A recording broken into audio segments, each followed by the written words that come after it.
Boa noite a todos, sejam todos muito bem-vindos. Boa noite. Hoje é o nosso último dia de estudos, né, do nosso CIEG, Ciclo de Estudos Espíritas do João Evangelista, né?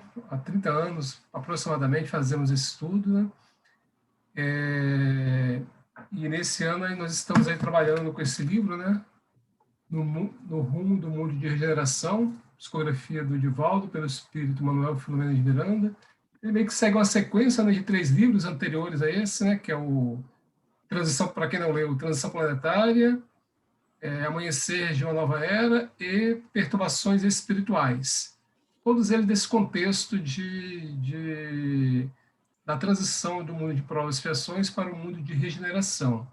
Esse aqui, o contexto fala dessa transição, mas tem como contexto esse momento que a gente vive da Covid, né? Hoje, em específico, nós vamos estar focados aí no capítulo 7, né, Lúcia? Desculpa, né? No capítulo 7, tá? Capítulo 7. Nós pensamos alguns itens, né, algumas frases, né, alguns parágrafos desse capítulo, né? E basicamente esse capítulo trata de uma reunião onde o Manuel Filomeno de Miranda vai com os benfeitores, onde está Ismael, que é um benfeitor espiritual do Brasil, né? E está o Bezerra, é uma fala do Bezerra, alguns apontamentos sobre este momento. E ele fala rapidamente, sem dar muito spoiler do livro, né? Mas essa reunião aconteceu e iria acontecer em vários outros cantos do mundo, né? Com os benfeitores espirituais de cada nação desta.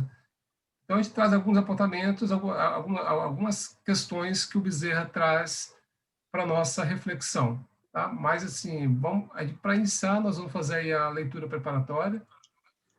Alguém gostaria de fazer a leitura preparatória para nós hoje? Algum dos presentes? Posso fazer, Alberto?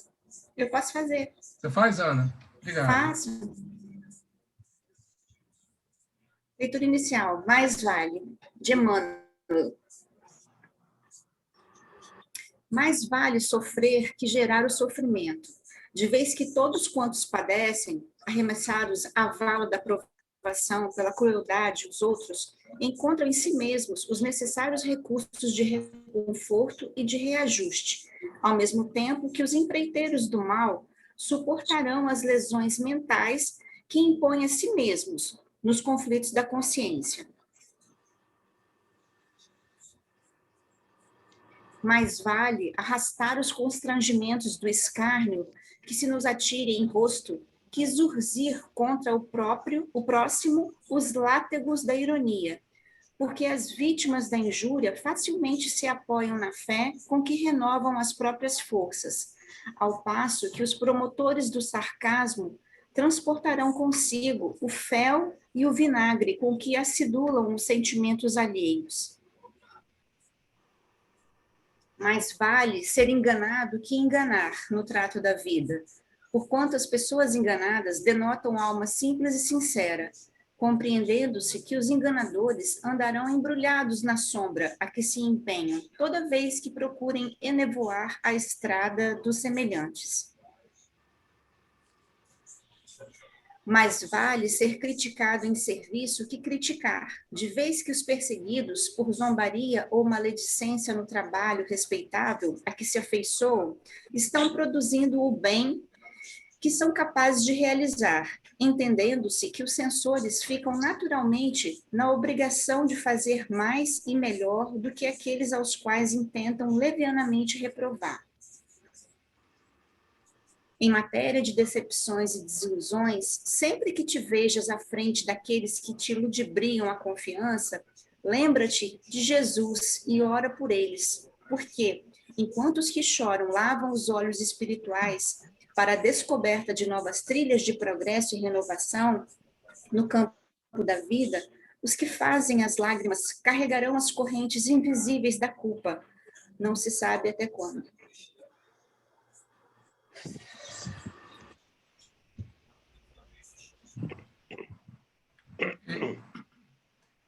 Nesse momento, vamos fechar nossos olhos, trazer para a nossa tela mental a imagem do Mestre Jesus, agradecer a vida, essa reunião, neste 4º dia de estudos tão importantes para nós, nós que temos hoje nessa encarnação, o conhecimento espírita,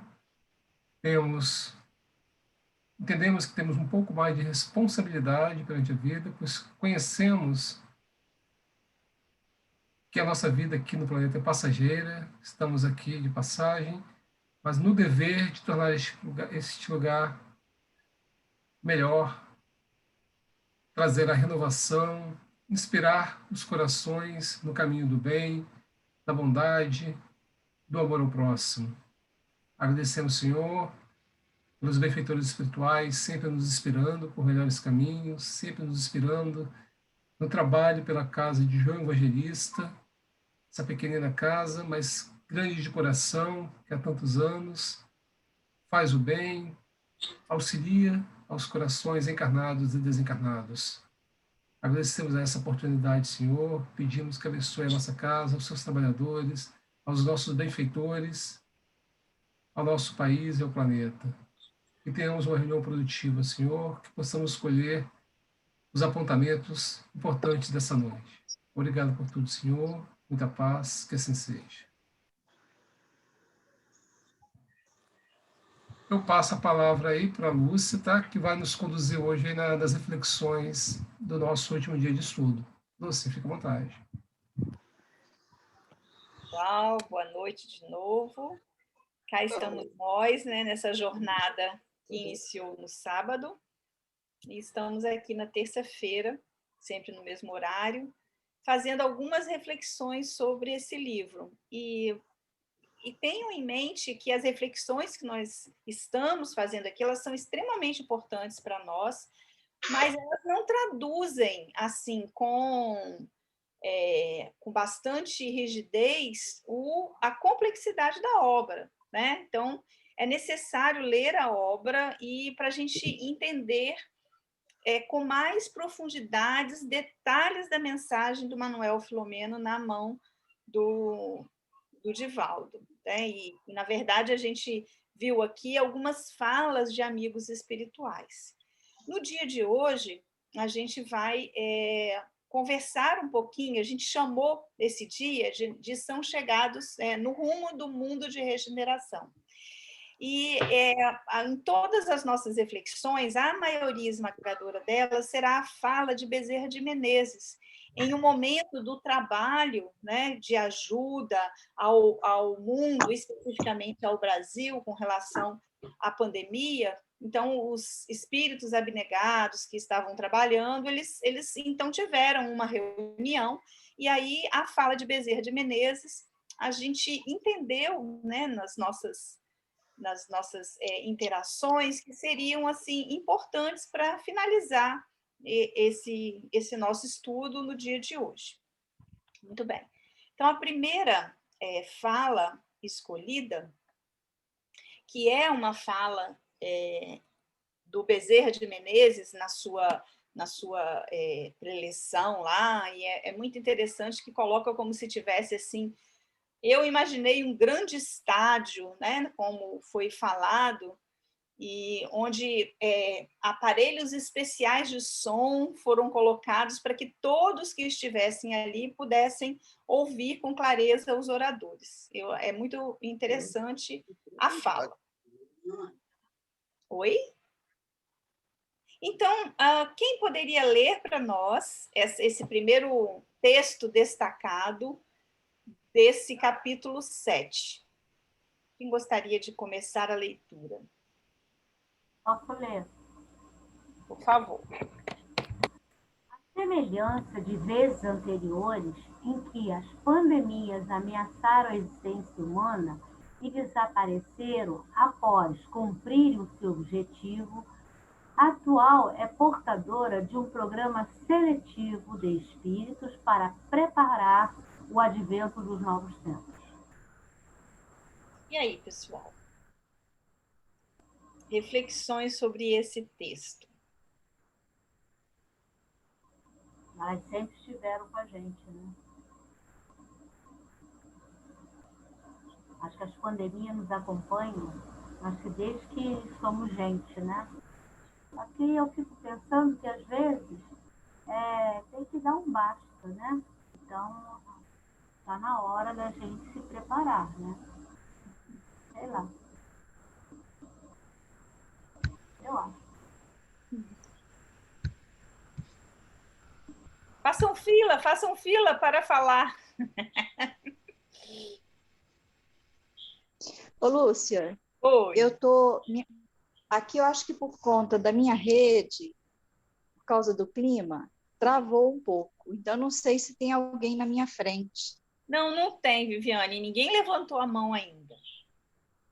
Tá. Pode falar. Eu acho que esse primeiro, vou chamar de slide, né, com essa frase que vocês escolheram, foi muito bem-vinda, porque tem a ver com a finalização das nossas discussões de ontem, não é?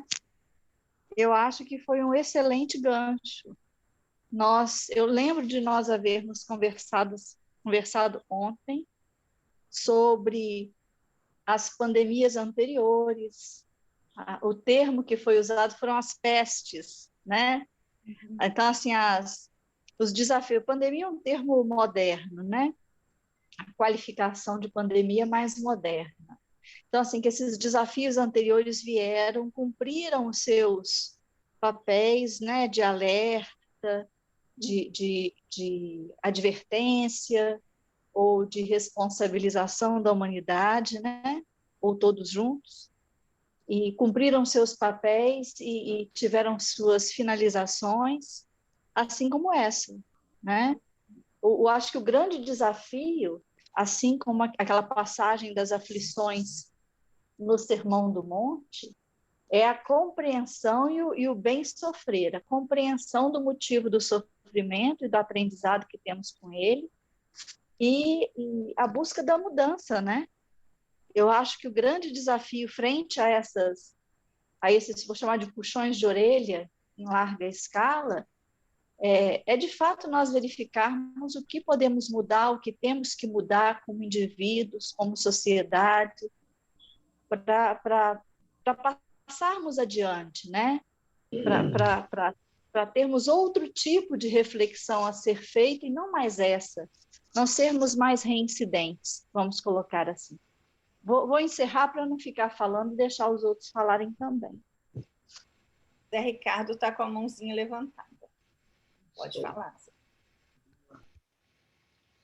Eu só queria destacar no texto, quando ele fala mais ou menos no meio, desapareceram após cumprir o seu objetivo.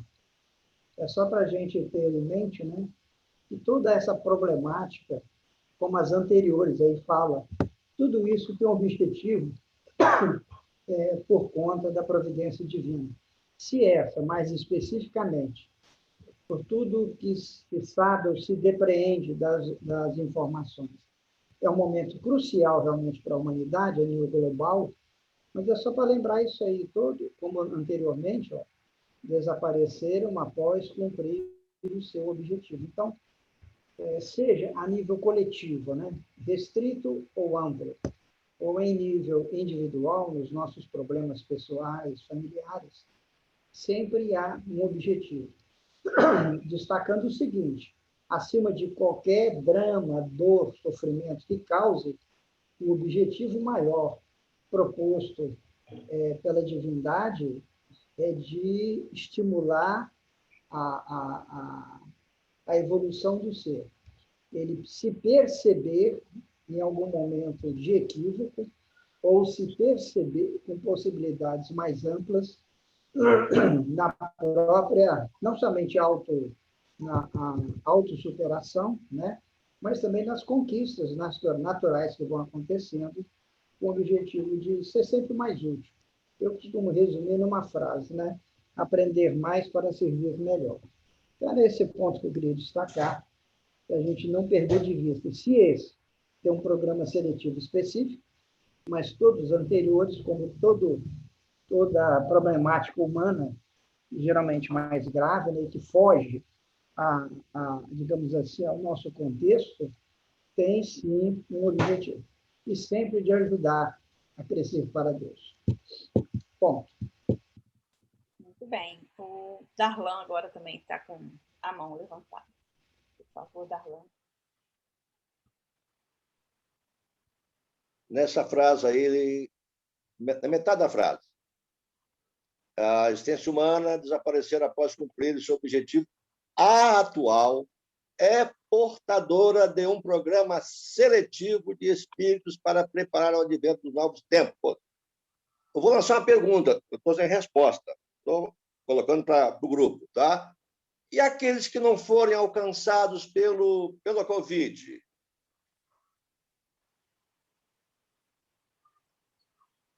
Porque tem muita gente que não contraiu a doença, embora ela seja de amplitude planetária. Como é que fica isso aí? Como é que nós podemos olhar para essas pessoas que não contraíram ainda ou não vão contrair dentro do quadro até encontrar as vacinas e tal? Como é que ficaria isso? Essa seleção que ele fala aqui. Eu estou perguntando. Entendi. Mas, de uma forma ou de outra, todos nós não fomos atingidos por ela, Tio Darlan. Então, assim... Não, por exemplo, e indiretamente. Então, eu acho que tem aqueles que vão passar o impacto mais direto da doença. Eu mesmo tive amigos que alguns faleceram, outros ficaram seriamente doentes, outros levemente doentes. Eu não contraí, né? Nem ninguém muito próximo aqui da minha família. Mas todos nós fomos muito afetados de uma maneira ou de outra.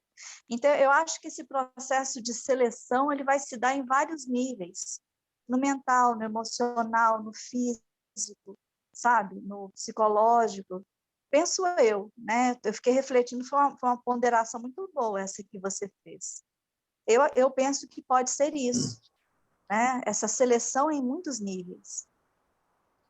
Almir levantou a mão. Onde que levanta a mão, por favor? Eu não acabei ainda. Porque muitos de nós e muitos da humanidade não estão nem aí para a pandemia. Esses, na realidade, que não estão observando aí a exclusão de relacionamento com as pessoas, que não estão usando os máscaras, não querem tomar vacina, esses já tem realmente, já temos um olhar assim, porque estão contrários a um chamamento que não querem ouvir. Clarim está tocando, entendeu? O elefante está vindo e ninguém está se importando. Mas tem outras pessoas, né? Tem outras criaturas que realmente não têm esse comportamento, tá? Ou por convicção religiosa, ou qualquer outra maneira, mas se comportam de maneira realmente equilibrada, tá certo? Então, a gente, como é uma coisa global, né? A gente se questiona, tá? Mas a consideração da Viviane foi muito interessante, tá? Realmente, porque quando um próximo meu, mãe, pai, tio, esposa, tá? Realmente se contrai a doença, há realmente levanta uma preocupação, um nível de preocupação, para que a gente possa realmente, pelo menos, cuidar. Aí desperta o sentimento de cuidar, de orientar, entendeu? De evitar, pelo menos isso aí vai acontecer, tá? Mas eu estou falando em termos globais. Entendi. Darlan, daqui a pouquinho a sua questão será abordada pelo próprio Bezerro, mas vamos ouvir o Valmir aqui. Só para complementar isso que o Darlan falou também, eu também fiquei pensando nessa frase aí. Um programa seletivo de espíritos para preparar o advento dos novos tempos. Que espíritos são esses? Quem são esses espíritos? São os que estão desencarnando? São os que vão ficar remanescentes? São os que vão sofrer ainda as consequências da pandemia? Enfim, que espíritos são esses? Esse seria o meu questionamento. Como a Viviane falou, são diversos níveis, eu também acredito, mas ainda assim, quais são esses espíritos? Porque todos nós que estamos aqui estamos comprometidos com alguma coisa, né? Nós estamos no mundo de provas e expiações. E como é que seria feito esse programa? Como é que se desenvolveria isso? Eu acho que para mim, ficou meio obscuro. Sim. Lúcia, só uma colocação. Eu vou lembrar aqui o texto, a gente foi lido, acho que no primeiro dia, e que lá, se não me engano, ele fala assim: quem é meu próximo mais próximo? Então, quando ele o texto fala de programa seletivo de espíritos, dentro desse contexto, como a Viviane lembrou bem, eu estou em casa, estou respeitando os órgãos sanitários, as recomendações, estou usando máscara, estou usando álcool gel, estou mantendo distanciamento, não tive Covid, estou bem, estou saudável, estou trabalhando, estou me alimentando. Mas, dentro de todo esse conforto, né, que eu tenho hoje, material e espiritual, que eu tenho a doutrina espírita, que me esclarece isso, qual está sendo a minha contribuição? Sem juízo de valor, pego o cenário do carnaval, encontro outros, ou seja, como diz Darlan, não estão nem aí, né? Ou seja, eu penso que todo esse contexto, toda essa avaliação, acho que na balança da justiça divina, vai entrar dentro desse critério de programa seletivo, né? Quer dizer, essa reflexão, quem é meu próximo mais próximo? Quer dizer, como eu estou me comportando para poder auxiliar o meu próximo neste momento? Tá. Bom, a Juliana levantou a mão, vou dar a oportunidade dela colocar. Ju, cadê você? Ô, Lúcia, eu levantei a mão só para testar aqui se dava certo, desculpa, não foi para nada, não. Mas eu não consigo levantar a mão. Eu não consigo levantar a mão. Eu entendo. Só um instantinho. É porque, Hermê, você está como co-anfitriã. Co-anfitrião seria um anfitrião. O anfitrião não precisa levantar a mão, já sabe tudo. Entendeu? Mas eu consigo, Diana. Eu estou como co-anfitriã também e eu consigo. Olha só. Então, eu acho que já foi bastante abordado e eu vou só reforçar. Para mim, o programa seletivo de espíritos que serão preparados, né, para o advento dos novos tempos, eu acho que inclui aquele que ficou dentro de casa.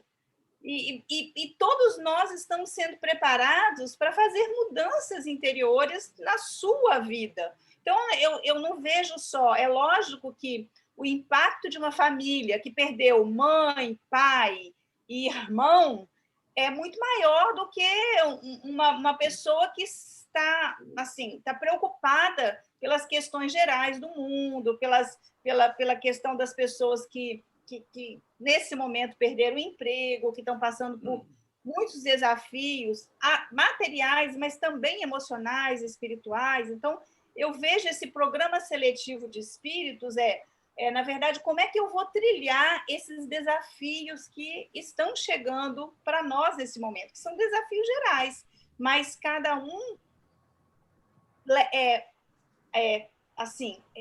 interage ou deixa esse desafio afetá-lo de uma maneira muito própria, né? Então, como que eu vou sair desse processo.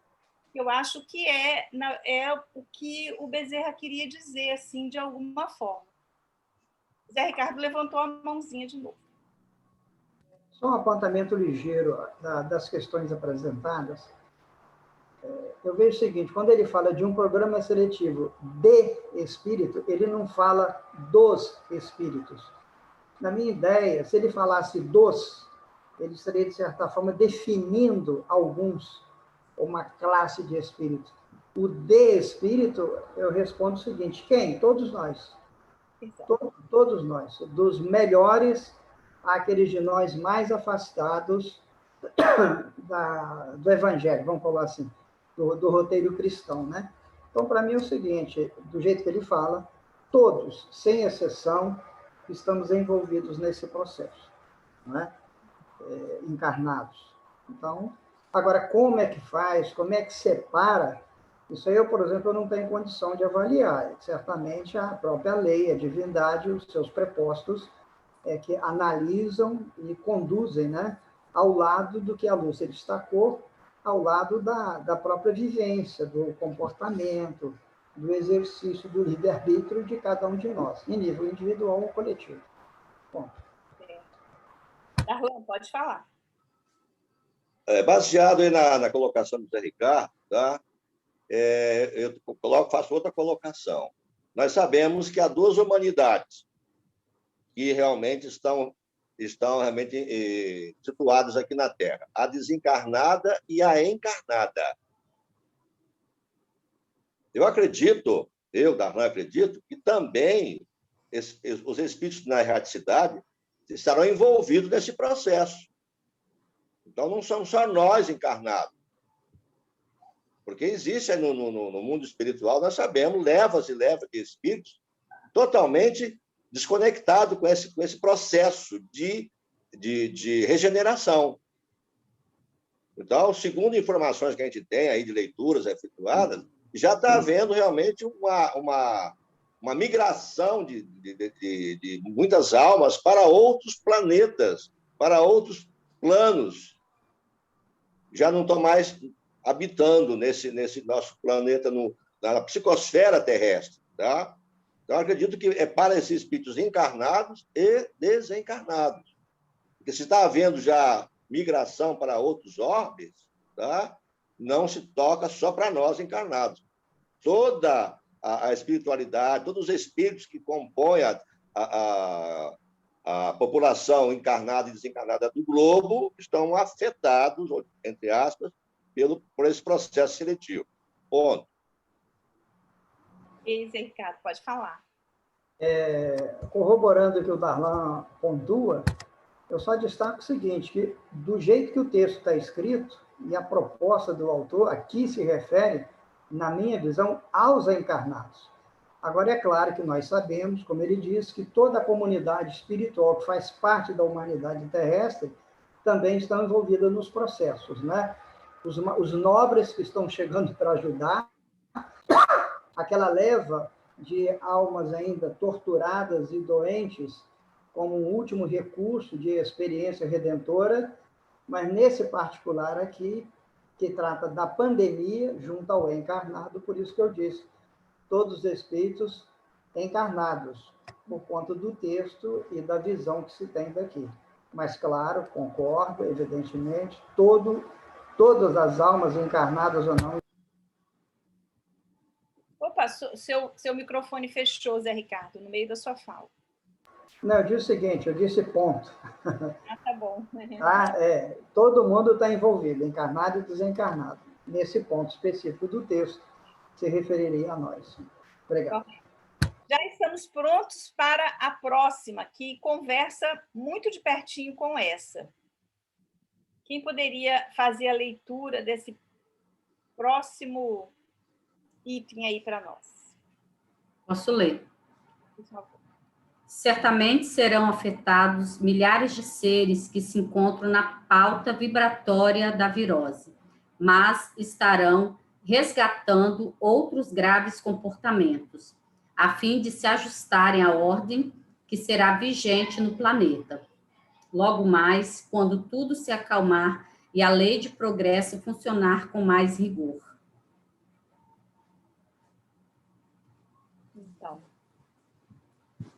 Eu cheguei a frisar, né? Eu sublinhei aí a pauta vibratória da virose, porque até na fala que antes nós estávamos falando, né? Tem pessoas que pegam, tem pessoas que não pegam, né? Então, pessoas muito cuidadosas que acabam pegando, pessoas que não têm cuidado nenhum e acabam não pegando. Isso não quer dizer que não são afetados, mas especificamente, né, a pessoa terá a virose se realmente estiver na sua pauta vibratória. Mas por quê? É uma questão de resgate de outros graves comportamentos. Né? É aquela história da bala perdida que não é perdida, que é achada. Né? Eu acho que cabe aqui para a questão também do vírus. Mas eu devia ter falado nada, quero ouvir vocês. Mas, Lúcia, como já foi falado, acho que não só a contrair o vírus em si, acho que tem muito, assim, diretamente afetados, né? O fato da restrição, de estar saindo, financeiramente, questão de muitas pessoas, né, perdendo emprego, eu acho que não necessariamente, assim, pegar ou não ser acometido da virose. Eu acho que todos são afetados. Eu não creio assim, que seja alguém lá que não seja afetado, né? Porque são vários fatores de, né, como que a família está lidando com todo mundo dentro de casa. A gente está vendo aí N casos, pais com os filhos, a gente tem visto assim, muitos, até acidentes domésticos. Eu acho que as pessoas não estavam tão acostumadas a ficar dentro de casa. Você olha o jornal, gente, apartamento pegando fogo, não sei o quê. Então, acho que, assim, de tudo, né? Eu acho que não tem esse que não consiga, assim, visualizar quem não esteja sendo afetado nesse momento. Acho que são N fatores. É verdade, concordo com você, mas a frase aqui do Bezerra de Menezes, no caso, é especificamente para quem contraiu o vírus, né? É específico. Obviamente, todos nós estamos afetados, sim, sem dúvida. Viviane, pode falar. Só um minutinho, Lúcia, que eu estou tentando abaixar a minha mão aqui também. É muito interessante isso, que está na obra, né? Eu ainda não tive a oportunidade de ler o livro, estou muito curiosa para ler. E, de fato, acho que o único cuidado que a gente deve ter em lendo esta frase, desculpa que tocaram a campainha talvez faça um barulho extra aqui em casa, é a gente não criar aquela coisa, pessoa boa, pessoa ruim, pessoa complicada, pessoa não complicada, pessoa devendo, pessoa que não está devendo, entende? Que é uma coisa que eu já vi acontecer. Não estou falando daqui desse nosso grupo, não. Em conversas nas quais, inclusive, eu tomei liberdade de intervir. Tipo assim, a pessoa pegou o vírus, olha lá, olha a vibração da pessoa, Então, a vida da outra pessoa, a gente não sabe o contexto pleno no qual as coisas se desenvolvem, né? Às vezes nós temos dívidas muito mais superlativas que não estão conectadas a esse tipo de realidade e por isso não contraímos o vírus. Em particular, nós temos outros problemas, né? Então, um cuidado que eu penso que a gente deve ter é não transformar essa verdade a qual acredito plenamente, que é dessa conexão, nós adoecemos nas nossas pautas vibratórias, nos cânceres, nas tuberculoses, nas covides, nas doenças retais, nas doenças gástricas, nas gripes, são as nossas todas pautas vibratórias. E a Covid é uma pauta macro, né? É uma pauta que talvez vá além do indivíduo só, né? Das questões mais específicas de um indivíduo. Mas eu tenho visto um comentário ali e outro aqui, talvez um pouco mais irresponsável, repito, nada que tenha a ver com o nosso grupo, foi na semana retrasada, o último comentário que eu vi sobre isso, e que me chamou bastante a atenção desse casamento, como se quem tivesse pego a Covid tivesse um problema a mais, entendeu? Não sei se eu estou me fazendo entender.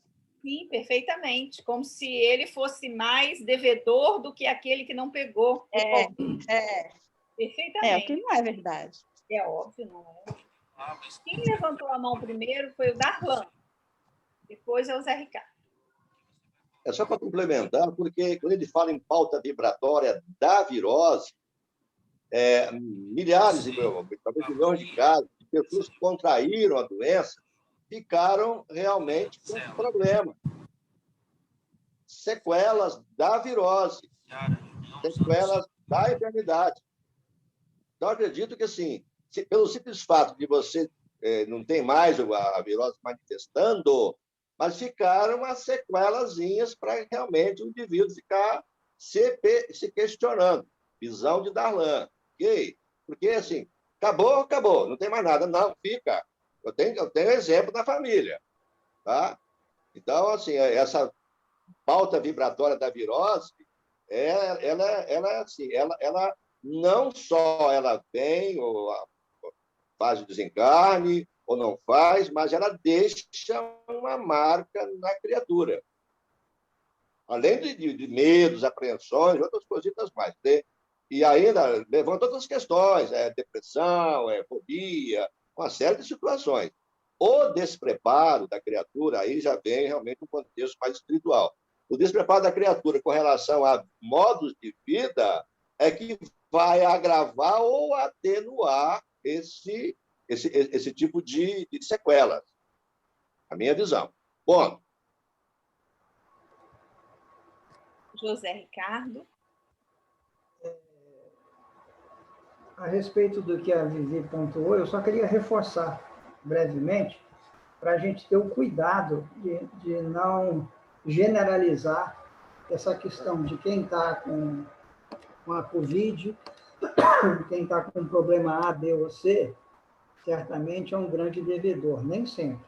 Certamente nós aprendemos que a maioria de nós que contrai problemática grave está vinculado a equívocos do passado, evidentemente.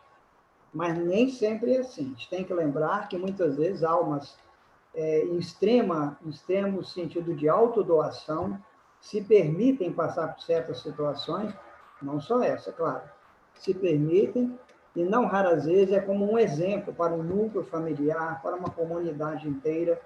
Claro que a entidade, ao fazer isso, de livre e espontânea vontade, ela adquire, né, naturalmente um grau de beleza interior maior pelo seu empenho, pela sua autodoação. Mas é só para ficar bem cuidado com isso aí.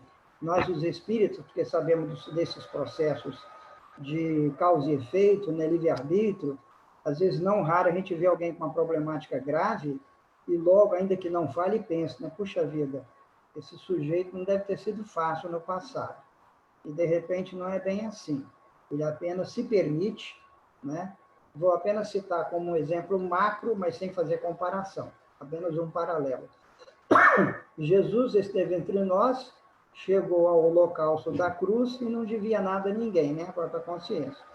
Mas por injunções de um contexto, aconteceu o que aconteceu. A gente sabe que grandes líderes de condução humana, particularmente no campo da fé, né, geralmente se entregaram ou foram envolvidos em dramas difíceis. Estou me recordando aqui, a vocês, alguém me lembra se estou falando certo. Um espírita famoso do século passado, lá de Sacramento, era Eurípides Barçanufo? Barçanufo, né? Zé. Veja, acho que início do século passado. Olha só, um espírito de extraordinário valor, reconhecidamente, e morreu numa pandemia de uma gripe da época. E era uma alma extremamente generosa. Então, nós precisamos de ter esse cuidado, realmente. É só isso. Obrigado. Zé Ricardo, é interessante sua colocação, porque o Eurípides, ele morreu novo e ele já tinha realizado um tanto de coisa, e a gente fica imaginando quanto mais que ele poderia ter realizado. Mas, na verdade, né, cada indivíduo tem a sua própria história enquanto espírito imortal. Lúcia, me permite só um apontamentozinho, aproveitando o que você disse, nós temos que construir isso. É desafiador. A morte não é desastre. Sabe? A morte é processo da vida. Até onde eu sei, de há bons anos para cá, há uma certa revisão de valores no campo até da formação de médicos. Que, em princípio, a ideia é o seguinte, olha, você tem que salvar o sujeito a todo custo. E não é bem assim, não funciona assim. Ninguém é Deus para fazer isso.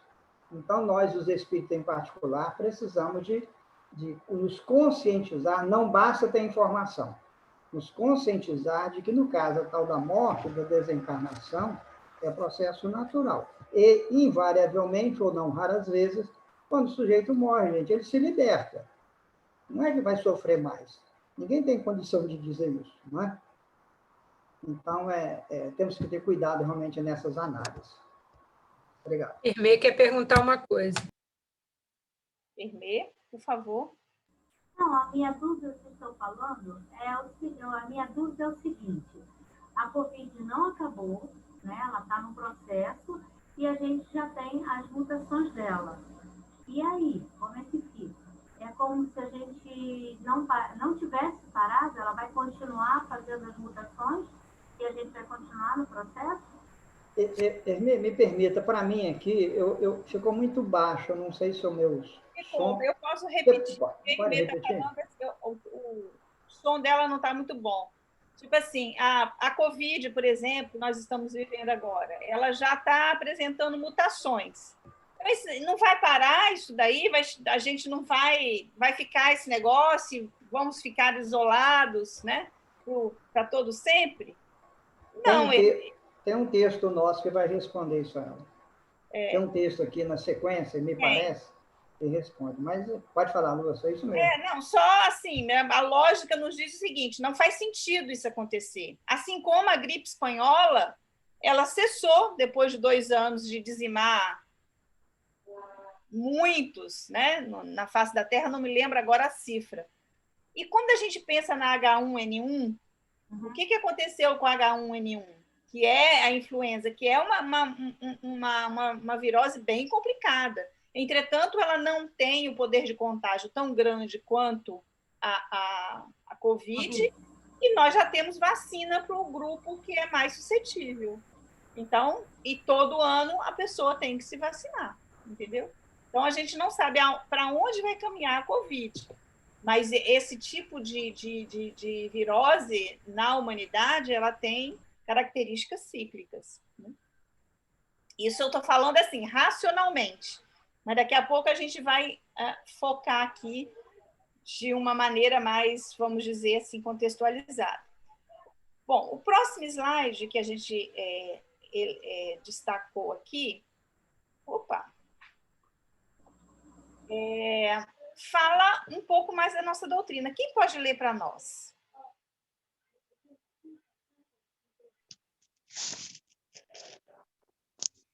Eu leio. Não, eu passo a vez, querida. Pode ler. Tá, Maria Amélia, tá? Vai lá, Maria. O conhecimento do Espiritismo auxilia e proporciona bênçãos de incalculável significado para a existência, por educar o ser e ajudá-lo a crescer na direção do infinito, sem as amarras que o retenham na retaguarda. Muito bem. E aí, fala da nossa doutrina consoladora. Vamos nos aprofundar um pouquinho mais?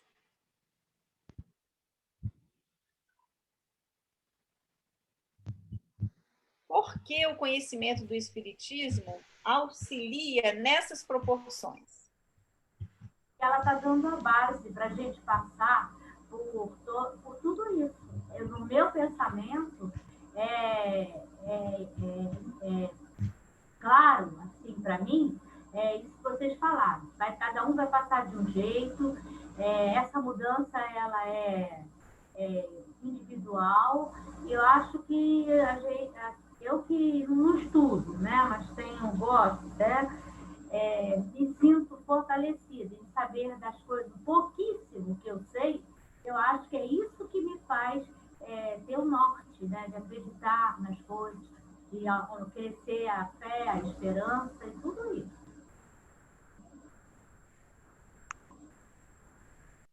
Então, a nossa doutrina ela tem alguns princípios básicos, né? Se nós fôssemos destacar, qual seria o princípio básico que melhor representa, neste momento, a nossa compreensão perante esses desafios atuais? Valmir levantou a mão. Lúcia, antes de entrar nessa pergunta sua, eu queria só ponderar o seguinte, eu acho que só o conhecimento não nos traz isso aí, não. Eu acho que o conhecimento do Espiritismo e a prática auxilia e proporciona as bênçãos. O conhecimento você pode conhecer e não praticar, mas a prática é que leva você a isso. Eu acho que falta, assim, vamos dizer assim, está nas entrelinhas, né? O conhecimento ele não determina, ele auxilia. Porque aqui ele não está dizendo que o conhecimento te dá plena noção, né? E te faz compreender completamente tudo. Mas, na verdade, ele auxilia. As duas asas da sabedoria, né? Tá, mas eu estou pegando auxilia e proporciona. Então,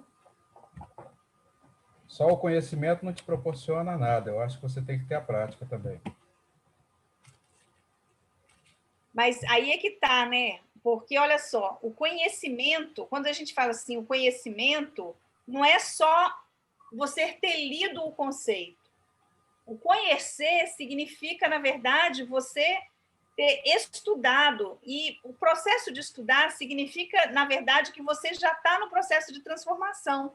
Então, para mim, quando a gente diz conhecimento do Espiritismo, ele está incluindo aí esse processo que você também está se reformulando. E aí, a reformulação, para mim, é a prática.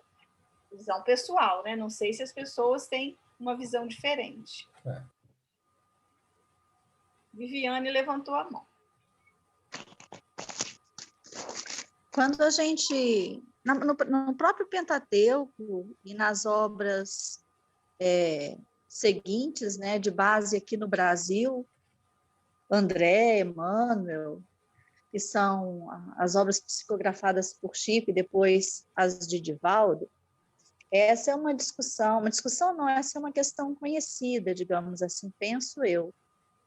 Apesar de eu concordar com o tio Valmir em relação à prática, que é de fato transformadora, eu acho que o que foi colocado pelo Manuel é o seguinte: enquanto o indivíduo desconhece, vamos dizer assim, ele pode não traçar o caminho pelo desconhecimento dele. Na medida em que ele conhece, ele passa a ter a oportunidade de caminhar por aquele caminho, né? Então, ele passa a ter as condições intelectuais de fazer o despertamento moral. Não é por outro motivo que, desde o Pentateuco, se coloca que o desenvolvimento moral se segue ao desenvolvimento intelectual. Então, acho que é nesse sentido, e não no sentido de que apenas conhecer, ou seja, a letra, que, bem dito, é morta, né? Em si ela é morta, apenas a letra seria capaz de efetivar alguma transformação. Eu acho que é mais uma questão de talvez, da redação, ou de como que foi feita a interpretação da frase, penso eu, Lúcia. Não sei como é que você pensa a respeito. Sim. Bom, eu interpretei o conhecimento quando você já está introgenado, na verdade, aquele conhecimento, né? Então, é que nem você lê, né, e não praticar, não é o conhecer ainda. É só uma questão. Porque ele fala, o conhecimento do Espiritismo, ou seja, saber o que não se sabia sobre, trazido pela doutrina, né? A mediunidade desvestida da miraculosidade, né? Do fantástico, do maravilhoso, o processo reencarnatório naturalizado, digamos assim, o processo evolutivo também naturalizado, as transmigrações também naturalizadas, simplificadas, a autorresponsabilização. Isso é um processo auxiliar na transformação do homem. Eu acho isso comum. Agora, se o indivíduo se recusa a praticar, aí a responsabilidade dele é triplicada, né? Não é nem dobrada. Muito será cobrado aquele que, né, tem o conhecimento. Sim, porque o Espiritismo ele desvestiu muita coisa. Se já havia, desde os primórdios, em muitas crenças, a lógica reencarnatória, não havia desvestida do misticismo e explicada como veio para nós, né?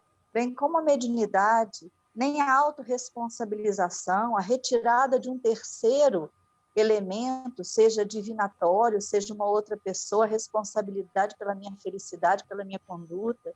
Então, essa modificação de eixo, de responsabilização, eu acho que é uma questão muito importante trazida pela doutrina. Eu não sei se todo mundo pensa nesse ponto como um elemento muito central, mas eu penso como muito importante, porque muitas religiões mantiveram e ainda mantêm numa terceira pessoa ou num terceiro elemento a responsabilidade pelo crescimento do indivíduo, pela sua progressão, pela sua felicidade, pela sua emancipação. E o Espiritismo conta com vários elementos e várias pessoas nesse processo emancipatório, né? Mas é o indivíduo que se desenvolve, é o indivíduo que decide crescer, né? Ao seu tempo, dentro dos seus das suas decisões, das suas escolhas, do seu arbítrio, que é parcialmente livre. E dá uma discussão, a questão do livre-arbítrio em si já dá uma discussão enorme, mas é uma questão muito séria essa para nós, eu penso. Eu não sei o que seria de mim nas minhas reflexões nesta encarnação, nos meus desafios que eu já vivenciei, sem a minha fé, de coração.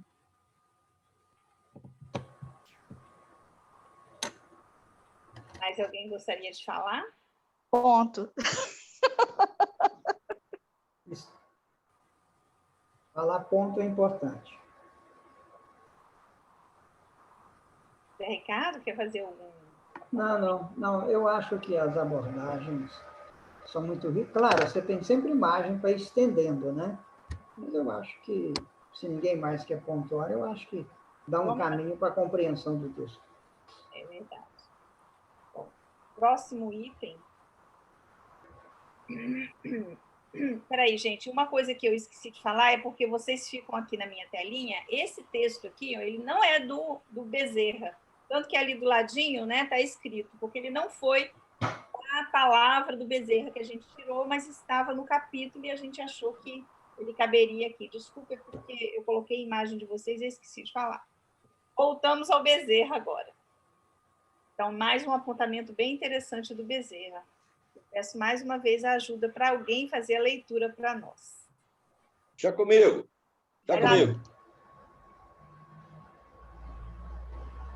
É hora grave e santa. A dor do próximo é nossa também. Suas lágrimas são suores em nós. E o seu desespero, nossa oportunidade de servir-lhes, atenuando-lhes a aflição.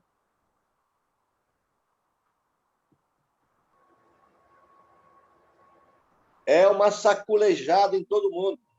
Uma palavra assim bem natural. É um despertamento para todos nós. São atitudes que não podem ser desprezadas.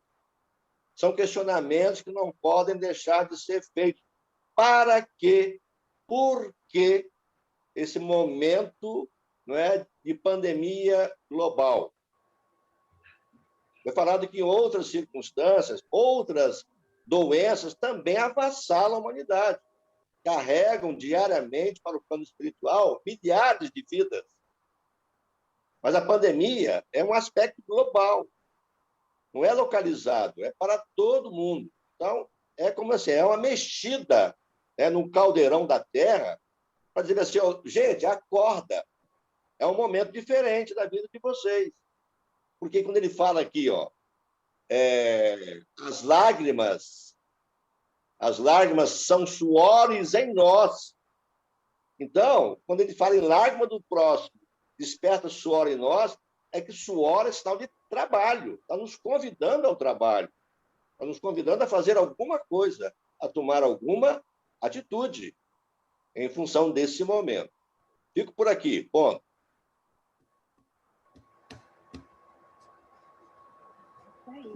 Diana, coloca aí. Opa, desculpa. Diana está fazendo comentários lá, ó. Compartilha aqui com todo mundo, ao vivo, na voz. Não,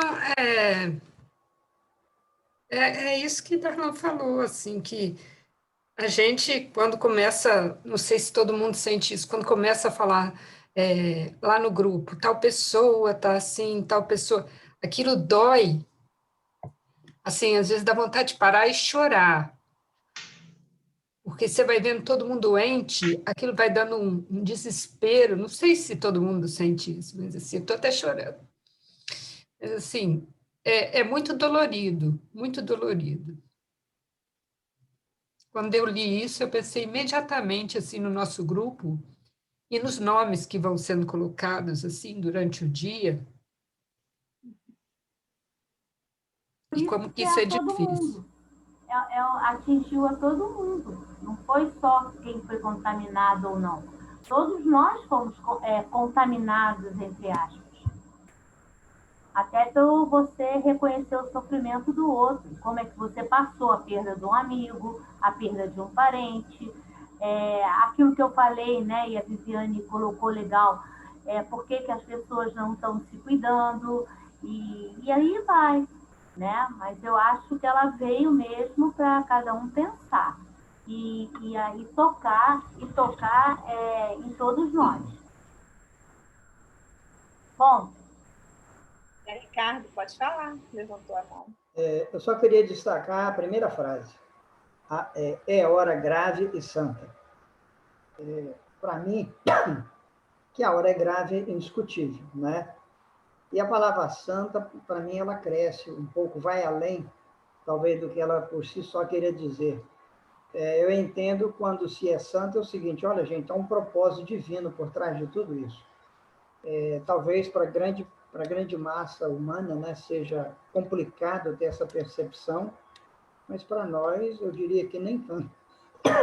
Reconhecendo que, apesar de estarmos, cada um de nós, atrelados ao tal do livre-arbítrio, mas, no contexto geral, certamente é o olhar divino, a mão generosa de Jesus e dos benfeitores que coordenam todo esse processo. E se é santo na visão do Manuel Filomeno de Miranda, eu acho que é um bom adjetivo aí, é para a gente perceber que, como eu disse, é santa porque é um propósito superior atrás de todo esse processo, doloroso, evidentemente, né?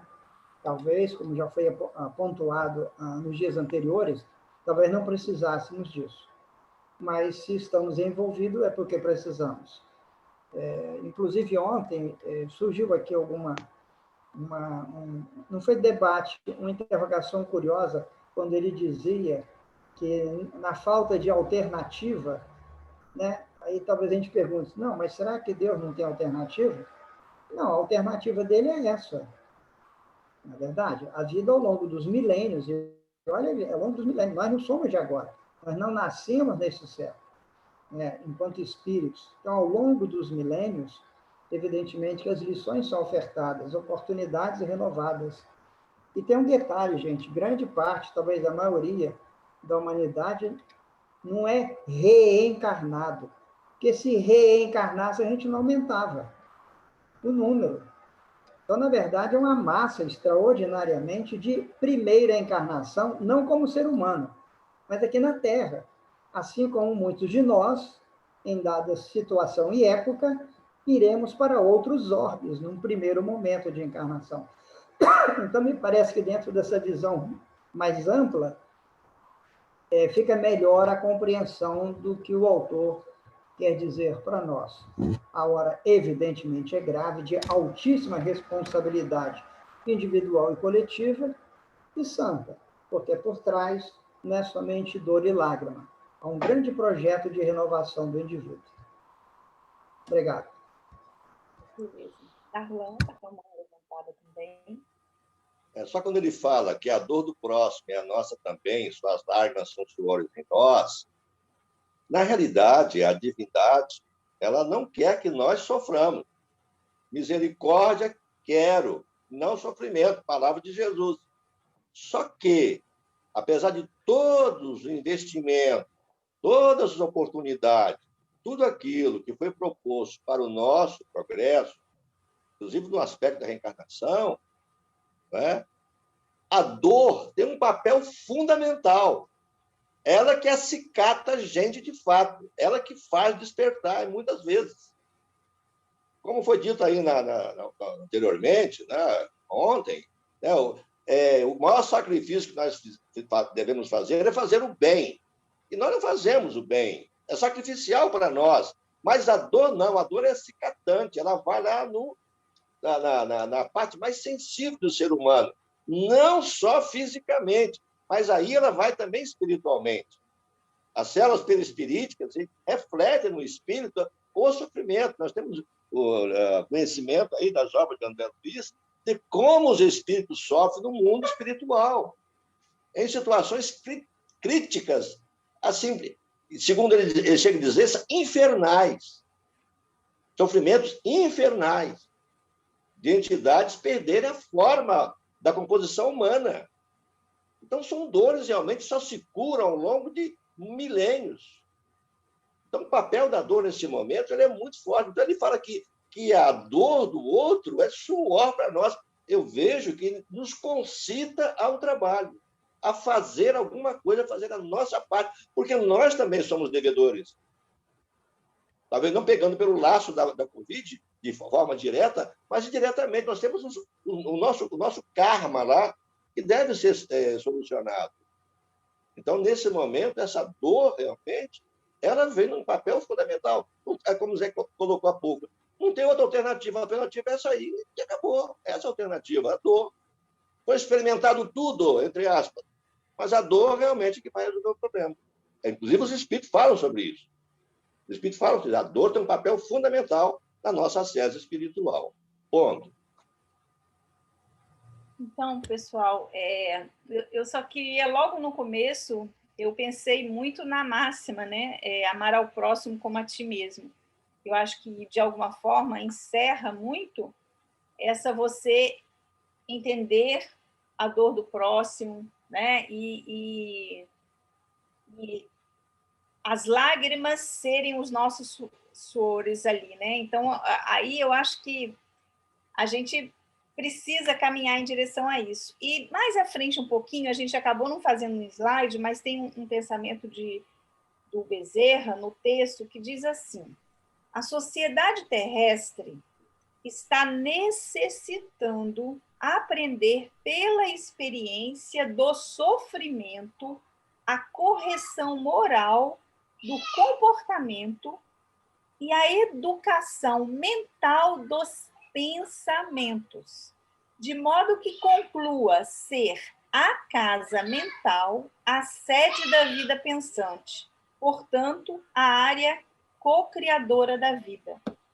Então, ele coloca, né, para nós essa questão da gente, as nossas ações serem baseadas, né, quer dizer, que o nosso pensamento está movendo, né, toda a psicosfera que está à nossa volta. Então, a importância da gente, né, levantar e dirigir-se ao próximo. Pode falar, Zé. Eu quero aqui lembrar um apontamento que a Diana fez há pouco, e que é pertinente, quando ela diz que ela, no caso, mas uns mais, outros menos, né, nos constrange muito essas notícias sistemáticas de dor e sofrimento e morte, né? Nos deixa muito para baixo. Agora eu quero voltar ao texto, quando o autor fala o seguinte: olha, e o seu desespero, o do outro, nossa oportunidade de servir. Só para lembrar que, conquanto nós devamos ser realmente sensíveis à dor alheia, mas até determinado ponto, que para a gente servir, nós temos que estar razoavelmente bem.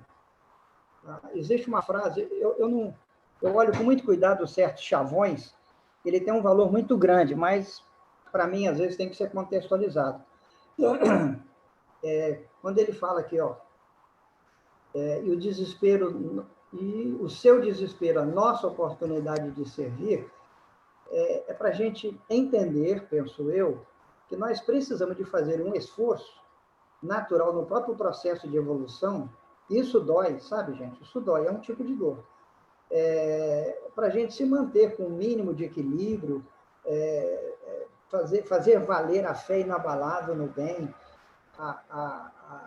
não a crença fugaz, ligeira, mas a certeza da realidade da vida, de Deus, de todo esse processo que nós recolhemos da mensagem do Consolador, para poder atenuar a aflição do outro.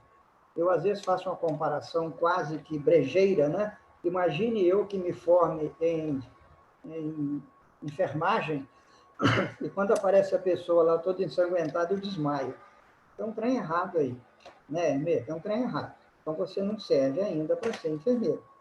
Então, conquanto não queiro, eu não estou querendo dizer que eu não deva sentir, não é nada disso, mas sentir, sim, ser sensível, sim, mas também aprender a construir em nós, e cada um tem uma maneira de fazer isso, dessa resistência emocional, psicológica, para quando o outro, o sofredor, chegar no meu ombro, ele sentir em mim, no mínimo, um pouco de segurança, de alegria, de otimismo, porque senão, se ele chega chorando, eu choro também, talvez alguém possa ter um olhar, mas isso é um grande sentimento de compaixão. Pode até ser, mas eu olho com reserva, sabe? A gente também chora com o outro, precisamos de chorar com o outro, mas há momentos que a gente não deve chorar nesse sentido, para levar para o outro o que ele precisa, segurança, algum tipo de certeza, uma fé em dias melhores, no otimismo da vida, sei lá. Então, é só para destacar, e para mim eu tiro aqui uma lição, né? Que a dor do outro, não somente, aqui o momento é a Covid, mas não só agora. A dor do outro deve servir para mim ajudar a aliviar. E para fechar, se bem que também, de novo, não é comparação, é um paralelo, vocês podem ver que em toda a série, que, por exemplo, eu vou dizer que eu conheço, mas que muitos de nós conhecem, todas as obras do André, do Manuel Filomeno de Miranda, Joana de Ângeles, Emmanuel, essas almas e outras tantas que lhes são próximas, elas assinalam a dor e a ignorância humana, mas elas não se abalam, não sofrem, no sentido de um certo de desabar emocionalmente por causa disso. Porque senão eles não podem ajudar a gente. Veja, às vezes, em determinados lances, é quase que indiferentes, alguém pode dizer, né?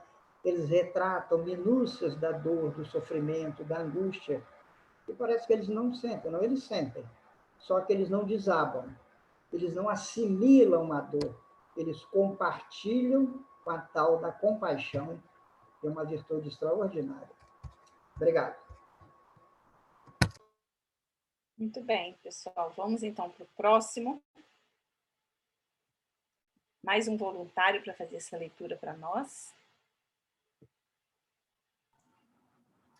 Posso ler. A grande batalha está em fase inicial e todos devemos orar para que o Senhor nos conceda misericórdia a fim de ser ultrapassado seu período de contaminação e possível desaparecimento ou mudança de passagem evolutiva.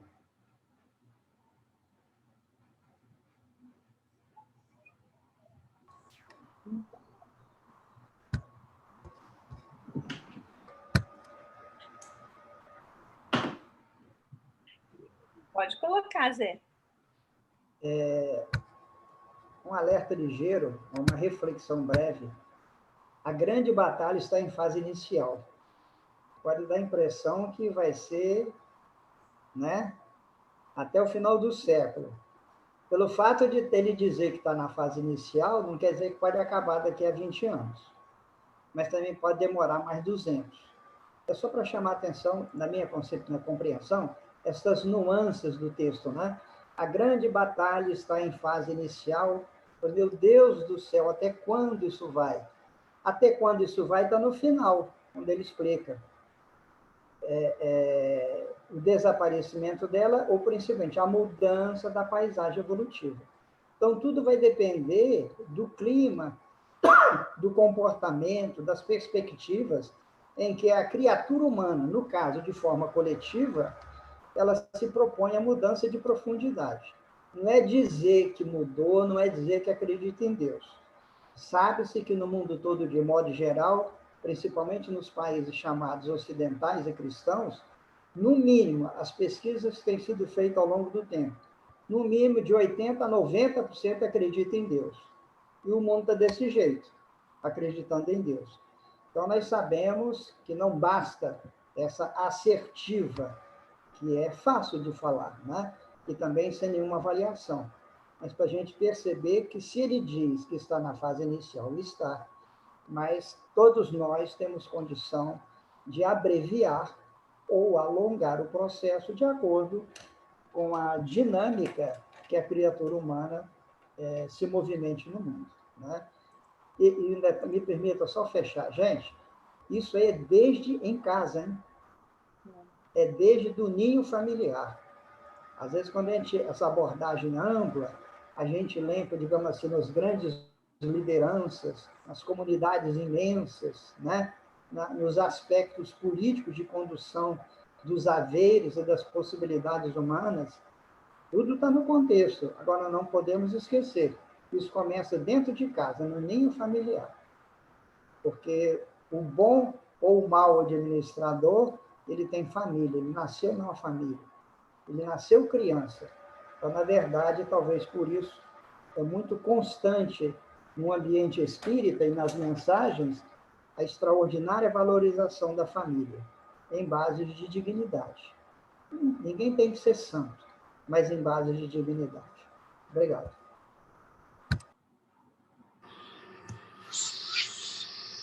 Mais alguém gostaria de falar?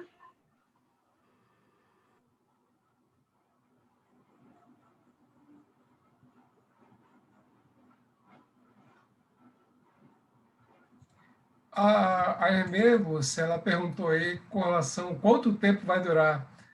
Eu acho que esse parágrafo responde um pouquinho, e para ajudá-la na resposta, tem outros parágrafos que falam um pouquinho de quanto que vai durar esse cenário, né? Sim. Então, assim, leia o livro que você vai ter essa resposta. Pessoal, olha só, nós estamos chegando no fim, né, da nossa reflexão. Eu acho que, assim, nós vamos no processo de encerrar agora e tal.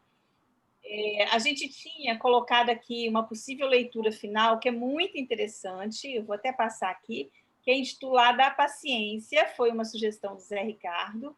É muito legal, é um texto muito grande, então a gente diz assim, hoje, né, antes de dormir, vocês façam essa leitura aqui, ou assim que terminar, para fazer uma reflexão, que ela é bastante interessante e conversa muito com as reflexões do dia de hoje. Para encerrar mesmo, me permito que eu vou passar aqui, que eu vou lá para trás, podia ter me preparado melhor, mas acabei não me preparando, que eu quero deixar uma mensagem aqui para vocês, e é lá do capítulo 19, que fala exatamente de nós, né? A linha de frente. E o Manuel diz assim, os verdadeiros servidores que merecem destaque são aqueles que servem de exemplo pelo que fazem em favor da causa, e não aqueles que estão preocupados com as casas nas quais laboram e nas pessoas que as dirigem. Esse texto assim me lembra muito dentro do contexto da nossa casa espírita, né? Que nós estamos em casa no João Evangelista, então às vezes a gente se preocupa muito com as pessoas, as atitudes individuais naquele seu grupo de trabalho, mas não pensamos exatamente na causa, né? Então vamos nos conectar sempre com esse objetivo nos nossos trabalhos voluntários que a gente faz aqui em várias frentes dentro da nossa casa querida. Zé Ricardo levantou a mão. Eu me permito fazer o seguinte destaque, para lembrar aos corações amigos. Os verdadeiros servidores que merecem destaque. Destaque aqui, gente, não é aplauso, não.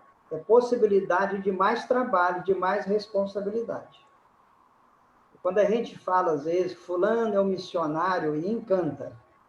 Só que todo missionário só tem problema para resolver. Ele só tem esforço potencializado para se movimentar. Exatamente porque é missionário, né?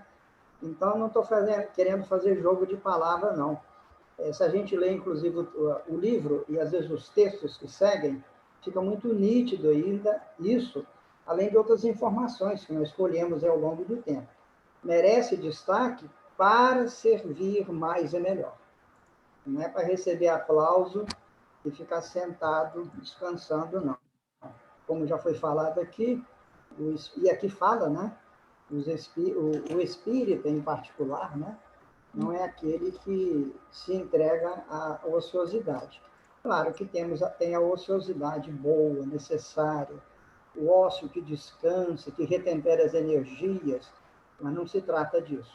A vida é um contínuo processo de ação, de trabalho, de estudo, dedicação ao outro, com reflexo benéfico em nós mesmos. Obrigado.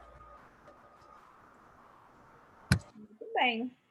Com essa palavra do Zé Ricardo, a gente encerra as nossas reflexões aqui, mas que a gente espera que tenha aguçado em todos vocês o estudo do livro, da obra, né? Que, na verdade, é um desejo nosso, né, Zé Ricardo? De alguma forma, começar um estudo. A gente, alguns de nós aqui, acalenta a possibilidade de, num dado momento, mas que também não seja no meados do milênio, a gente fazer um estudo desse livro, sabe?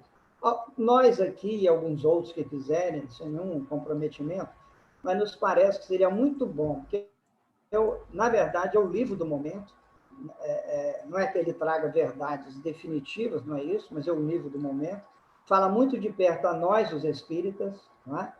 Então, em alguma situação, talvez, a Lúcia e os amigos da casa, eu também, a gente talvez possa começar a compartilhar um grupo de estudo dessa obra. De repente, pode começar reuniões a cada 15 dias, não sei.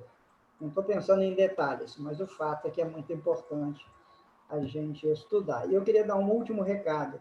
Se aqueles de vocês que não têm a obra e quiserem adquirir, podem me avisar, porque conforme a quantidade que eu compro na federação, a gente tem um desconto de cerca de 25%. A obra, a preço de capa é 60%. Aqueles de nós que compramos, foi cerca de 20 ou 21, parece, nós conseguimos um desconto de 25%. São R$ 45. Então, aqueles que desejarem, podem passar uma mensagem para mim ou para a Lúcia, aí, tá? E a gente encomenda, compra e depois... Aí depois vocês pagam, por favor, senão eu não vou tomar meu leite, que eu preciso ir com mingau toda noite antes de dormir. Valeu. Alberto, querido, encerramos aqui, né? Agradecemos o dia de hoje. Foi muito proveitoso.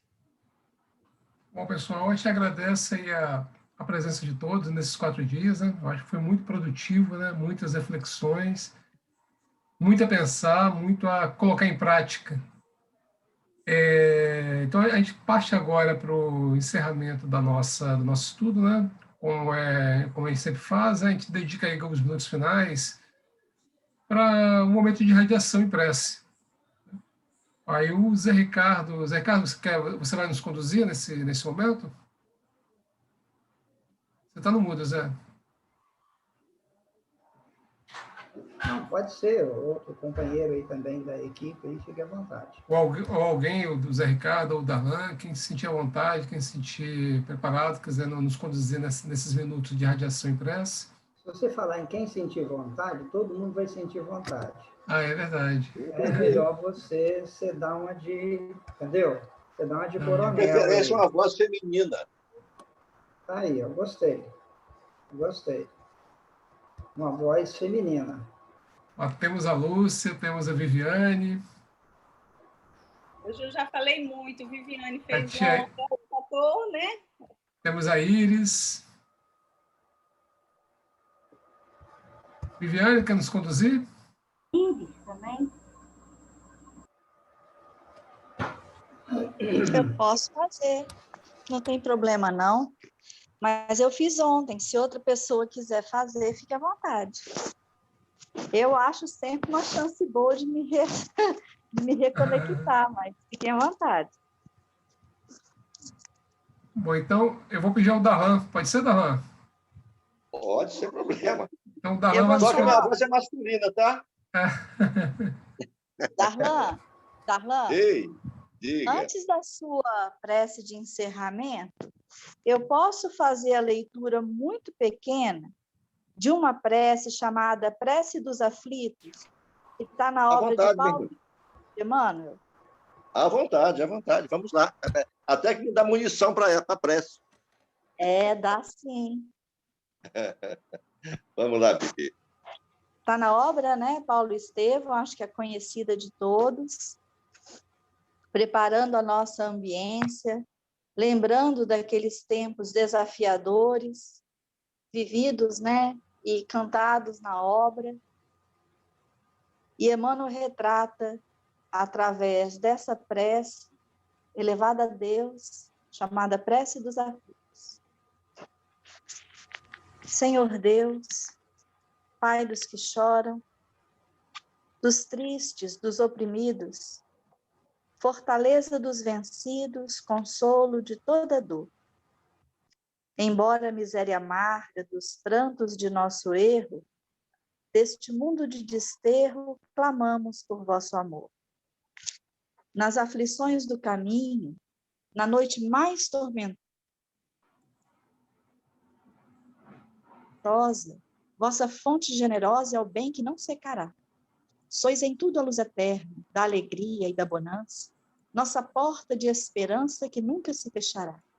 Quando tudo nos despreza no mundo da iniquidade, quando vem a tempestade sobre as flores da ilusão, ó Pai, sois a luz divina, o cântico da certeza, vencendo toda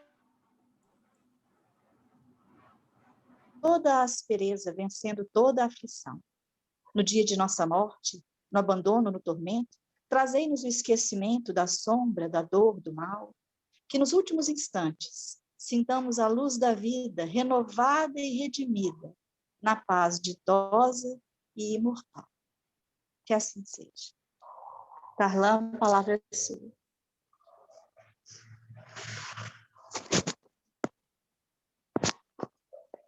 Irmãos queridos,